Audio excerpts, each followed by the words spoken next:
আমি আপনাদের বলে যাই, আমি ভাঙড়ের বিধায়ক, আমাকে নিয়ে ওদের খুব টেনশন। মমতা ব্যানার্জি থেকে শুরু করে অভিষেক ব্যানার্জি থেকে শুরু করে অনেকের টেনশন। ভাঙড়ে শান্তি ফেরানোর জন্য নোটেরিয়াস ক্রিমিনালকে মমতা ব্যানার্জি আবার দায়িত্ব দিয়েছে। মানে বুঝতে পেরেছেন কত টেনশন আমাকে নিয়ে। তো আমার নামে অনেক কিছু বলে, আমি ওনাদের বলেছি, আপনাদেরকেও বলে যাই, আমি একজন বিধায়ক হিসাবে আমি 5 বছরের কি পারফরমেন্স করছি, যে 5 বছরে 3 কোটি সামথিং লাখ টাকা আসবে আমার কোটাতে, কি কি কাজ করছি, কোথায় কতটুকু করেছি, সেইগুলো ওদের আমি ভাঙড়কেও বলেছি। আজকে আপনাদের এটা শুনিয়ে রেখে দিতে চাই। আমার পরে সেখানে তৃণমূলের বন্ধুরা বলতে পারে ভাঙড়ের বিধায়ক কিছু কাজ করেনি, বলতে পারে, আপনাদের মিসগাইড করতে পারে। আমি ভাঙড়ের মানুষকে বলেছি, আপনাদেরকে শুনিয়ে রেখে যাই, 5 বছর শেষ হওয়ার সাথে সাথে খামে ভরে ওই 3 কোটি 3.5 কোটি টাকার কাজ, এবং আমি যে মাইনেটা পাই 1,20,000 টাকা মতো, সেই টাকা থেকে ভাঙড়ের কটা ছেলের পড়াশোনার দায়িত্ব নিয়েছিলাম। কারোর অসুস্থতা, কারো বিয়ে, কারো অসুস্থ যা হয়েছে টাকা দিয়েছি, টোটাল খামে ভরে ভাঙড়ের প্রত্যেকটা মানুষের বাড়িতে বাড়িতে পৌঁছে দেব। আর কারণ আমি বিধায়ক, তো এই লাইনে আসার পরে দেখছি মাল কামানোর অনেক লাইন আছে, মাল কামানোর অনেক লাইন আছে। ইউনিক আইডিয়া, পলিসি শেয়ার করা, ইউনিক পলিসি শেয়ার করা। এখানকার এমপি, বিদায়ী এমপি, বর্তমান বিজেপির যিনি প্রার্থী হয়েছেন, আমি তার কাছে জানতে চাই, বিধানসভায় লোকসভাতে গিয়ে আপনি কটা কথা এই ব্যারাকপুরের লোকসভার মানুষের হয়ে বলেছেন? ভোট চাওয়ার আগে অন্তত শ্বেতপত্র প্রকাশ করে এটা বলে দেবেন যে এই কথাগুলো, এই চাওয়া পাওয়াগুলো ব্যারাকপুরের মানুষের স্বার্থে আমি পার্লামেন্টে গিয়ে আওয়াজ তুলেছি। দেখবেন নাই, পারবে না। আর একটা কথা আপনাদের জেনে রাখা দরকার, একটা এমপি 1 বছরে 5 কোটি টাকা পায়, হাতে পায় না ভাই। তার কোটাতে আসে ডেভেলপমেন্ট করার জন্য। 5 বছরে তাহলে কত টাকা? 25 কোটি টাকা। যখন অর্জুন সিং ভোট চাইতে আসবে, ভদ্রতার সাথে বলবেন, অভদ্রতা করবেন না, শালীনতা বজায় রেখে বলবেন, অর্জুন সাহেব 5 বছর ধরে আপনাকে আমরা ভোট দিয়ে পার্লামেন্টে পাঠিয়েছিলাম, পার্লামেন্টে পাঠিয়ে আমাদের সমস্যার সমাধানের কথা আপনি তো একটাও শব্দ খরচ করেননি। হয়তো আপনি বলতে জানেন না, সেই জন্য হয়তো বলেননি, কিন্তু আপনার মাধ্যমে এই লোকসভায় 1 বছরে 5 কোটি, 5 বছরে 25 কোটি টাকা কোথায় কোথায় খরচ করেছেন তার তথ্যটা আগে দেন, তারপরে আবার ভোট চাইবেন। দিতে পারবে না, খরচই করে না। আবার যদি খরচ করে থাকে হয়তো কাটে মানি। কারণ আমি বিধায়ক, তো এই লাইনে আসার পরে দেখছি মাল কামানোর অনেক লাইন আছে, মাল কামানোর অনেক লাইন আছে। কারণ আমি যখন কাজ দিয়েছি, অনেক সংস্থার সাথে কথা বলেছি, ও এসে আমাকে জিজ্ঞাসা করছে কত পার্সেন্ট আপনার জন্য রাখতে হবে। দুবার তো প্রথমে আমি বুঝতে পারি না এই কি কথা বলে। তারপরে বলছে এই ধরনের এমপি এমএলএ ল্যাডের টাকাগুলো আসে। আমি বিধায়ক, আমার 60 লাখ টাকা 1 বছরে পাই কাজ করার জন্য। এখন বেড়ে 70 লাখ হয়েছে, ওই 10 লাখ বেড়েছে সংযুক্ত মোর্চার কথা নওশাদ বিধানসভার এক বিধায়কের জন্য। আমি চিৎকার করেছি মমতা ব্যানার্জির সামনে, 10 লাখ টাকা বাড়িয়েছে আমি বছরে। এই মঞ্জু বসুদেরকে জিজ্ঞাসা করবেন, ইনারা 2011 সালের পর থেকে 1 টাকাও বাড়াবার ক্ষমতা নেই, বলারও কোনো এমএলএর ক্ষমতা ছিল না। আমি এবার একবারই প্রথমবার নির্বাচিত হয়ে আইনসভার মধ্যে গিয়ে মমতা ব্যানার্জিকে কথা বলেছিলাম, বাড়াতে বাধ্য হয়েছে 10 লাখ।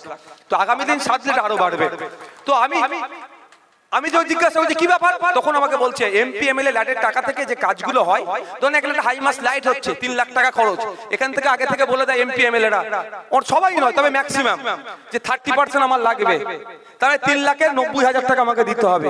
কেউ 20%, কেউ 25%।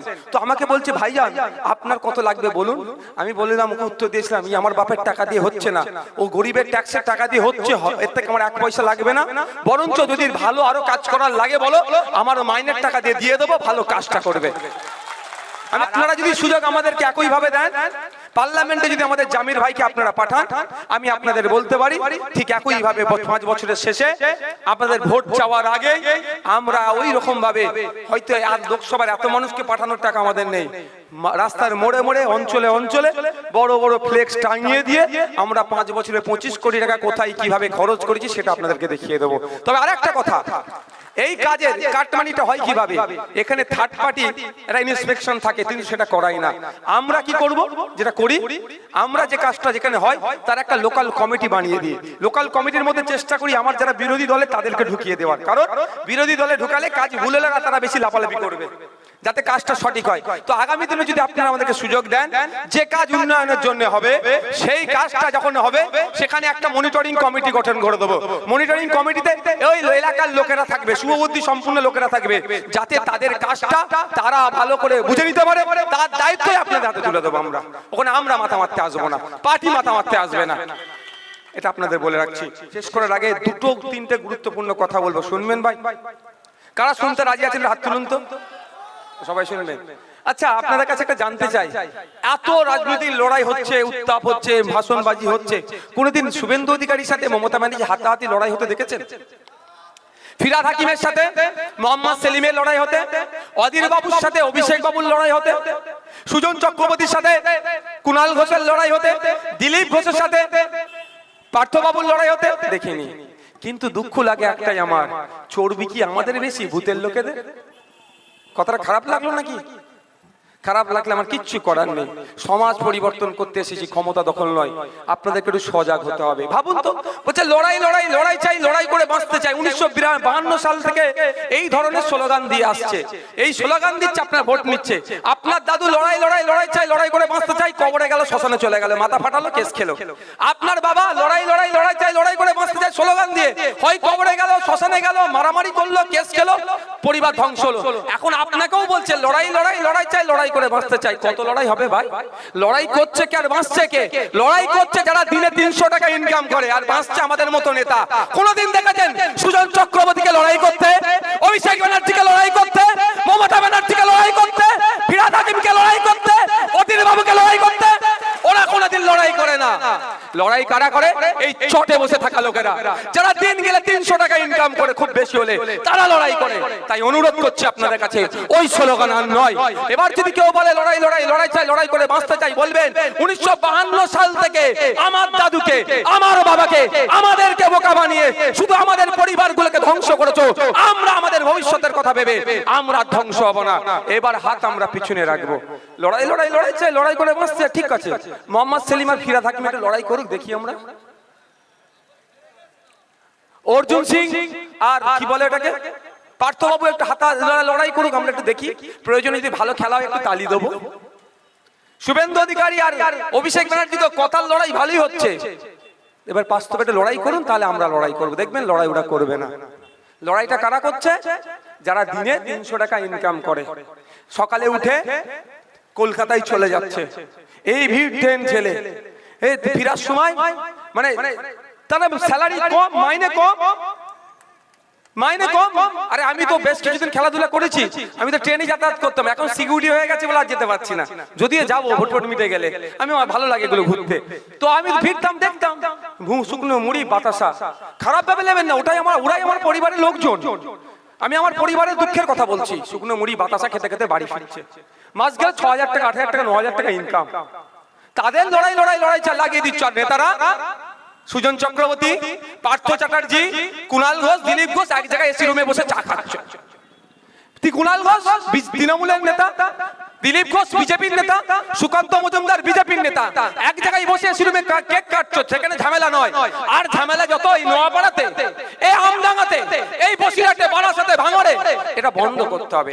আমার বক্তব্য হচ্ছে, আমি চাই না যে মমতা ব্যানার্জি, অভিষেক ব্যানার্জি, সুজন চক্রবর্তী মারামারি করুক, কিন্তু আমার বক্তব্য এখানে ক্লিয়ার যে আমরা কাদের জন্য লড়াই করছি।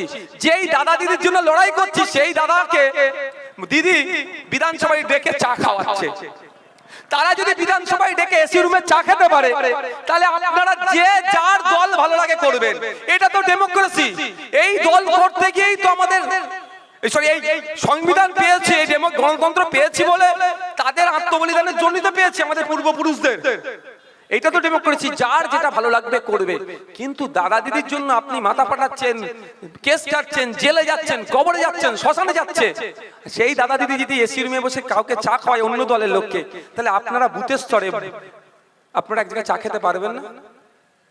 কে বিজেপি করে, কে তৃণমূল করে, কে আইএসএফ করে, কে কংগ্রেস করে, কে সিপিএম করে, যার যাকে ভালো লাগবে ঝান্ডা নিয়ে ঘুরবে। কিন্তু আপনাদের কাছে অনুরোধ করছি, মাইকের আওয়াজ যাচ্ছে, বিভিন্ন রাজনৈতিক দলের কর্মীরাও আশা করছি শুনছে, সবার উদ্দেশ্যে বলবো, এই মারামারি হানাহানিটা বন্ধ করতে হবে। এটা করতে দেওয়া যাবে না। কারণ ক্ষতিগ্রস্ত দিনের শেষে কারা হচ্ছে? বুথের লোকেরা হচ্ছে, ওয়ার্ডের লোকেরা হচ্ছে। গ্রাসরুট লেভেলের লোকেরা ক্ষতিগ্রস্ত হয়ে যাচ্ছে। আর নেতারা সন্ধ্যাবেলা টিভির সামনে ফেসিয়াল টেসিয়াল করে বসে বড় বড় ভাষণ দিচ্ছে, আর বাস্তব ফেসিয়াল করে। আমি নিজে অভিজ্ঞতা আছে। আমি একটা টিভি চ্যানেলে গিয়েছি বাইট দেবো বলে 1 to 1, তার আগে একজন পরিচয় করলো, একজন ভদ্র মহিলাকে ডাকলো, বললো সাহেবকে একটু ভালো করে করে দাও। কি বলে গোটাকে, মায়েরা বলুন না মেকআপ, বুঝে মেকআপ। আমি তো অবাক, আমি পাখা মারছে। একটা ভদ্র মহিলা দেখি সব এরকম কি একটা বাক্স মতো নিয়ে এসে হাজির। বুঝে স্যার বসুন, কি হয়েছে? বুঝে না আপনাকে মেকআপ করবো, আমি দরকার নেই, যা আছে ওই ফাটাফুটিতে চলে যাবে, মেকআপের দরকার নেই। এরকম নেতারা আছে, বলে রাখছি আপনাদেরকে। সন্ধ্যেবেলায় মেকআপ করে বসে বসে টিভিতে নাটক করে আর আপনাদের মধ্যে লড়াইটা লাগিয়ে দেয়। এটা বন্ধ করতে হবে। আমি বলছি আপনাদের ভালো লাগলে এই 20 তারিখে ইন্ডিয়ান সেকুলার ফ্রন্টকে খাম চিহ্নে ভোট দেবেন। যদি না ভালো লাগে তাও ভোট দেবেন না, আপনাদের ব্যাপার। কিন্তু একটা অনুরোধ করে যাচ্ছি, এই জায়গায় এসে এই জায়গায় মানুষের কাছে অনুরোধ করব, ভোটের জন্য এই বিজেপি, এই তৃণমূলের যে বাইনারি পলিটিক্স করে মানুষের মধ্যে বিভাজন করার চেষ্টা করছে, এটা আপনি এই ফাঁদে পা দেবেন না। এই ভোটের জন্য প্রতিবেশী সম্পর্ক নষ্ট করবেন না। এই ভোটের জন্য মারামারি হানাহানিতে জড়িয়ে পড়বেন না। যার যাকে ভালো লাগবে ভোট দেবেন। দিনের শেষে প্রতিবেশী, সেটা মাথায় রেখে চলবেন। কারণ ভোট আসলে ভোট যাবে, নেতারা দিল্লিতে চলে যাবে, নেতারা কলকাতায় যাবে। আপনার বিপদে পড়লে কোন নেতাকে খুঁজে পাওয়া যাবে না। আপনি যাকে মারতে ছুটছেন, আপনি যার নামে মিথ্যা কেস দেওয়ার জন্য লাফালাফি করছেন, সেই কিন্তু আপনার পাশে এসে দাঁড়াবে। তাই অনুরোধ, ভোটের জন্য মারামারি দাঁড়ানিতে জড়িয়ে পড়বেন কেন? বলছি ভোটে দাঁড়াচ্ছি, রাষ্ট্র সেবা করবো, রাষ্ট্রবাসীর সেবা করবো। তো রাষ্ট্র সেবা, রাষ্ট্রবাসীর সেবা করতে গেলে কি মারামারি করতে হবে? মানুষ সুযোগ দিলে করব, না দিলে করতে পারবো না, এতটুকুই তো। তাই অনুরোধ আপনাদের কাছে, এই মারামারিতে হানাহানিতে আপনারা জড়িয়ে পড়বেন না মোটেও। কারণ ক্ষতি দিনের শেষে বুথের লোকেরা হচ্ছে।